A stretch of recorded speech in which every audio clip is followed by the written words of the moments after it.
என்னோட படத்தை யாருமே பிளாக்ல விற்கக்கூடாதுன்னு ஒரு ஸ்ட்ராங்காக ஒரு ஸ்டேட்மெண்ட் விடுங்க. நீங்கள் உண்மையானுமே தில்லில் ஃப்ராங்காகவே நான் அடிக்கிறேன். உங்களுக்கு தில்லு இருக்கிற ஆம்பளையாக இருந்தால் என் படத்தை பிளாக்ல வாங்காதீங்க. என் பேக்ல வாங்காதவன் எனக்கு ரசிகனே இல்லை, பிளாக்ல வாங்குறவன் எனக்கு ரசிகனே கிடையாதுன்னு ஒரு ஸ்டேட்மெண்ட்டை விடுங்க.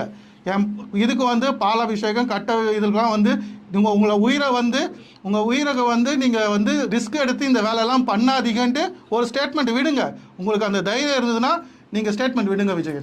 அதே மாதிரி இன்னொரு விஷயமும் பார்த்தீங்கன்னா, விஜயோட அரசியல் மூமெண்ட்டில் பார்த்தீங்கன்னா, அவர் மெயினாக எப்போவுமே டிஎம்கேவை தான் டார்கெட் பண்ணுறாரு. இதில் அவர் அரசியல் ஆதாயத்துக்காக நிச்சயமாக ஏடிஎம்கேன்னு ஒரு கட்சி இருக்கிற மாதிரி அவர் பேசுகிறதே இல்லை. ஆனால் அது ஒரு மிகப்பெரிய ஒரு கட்சி. அது ரொம்ப ஒரு பாவமான ஒரு ஏடிஎம்கே நிலைமையை பார்த்து நான் ரொம்ப ரொம்ப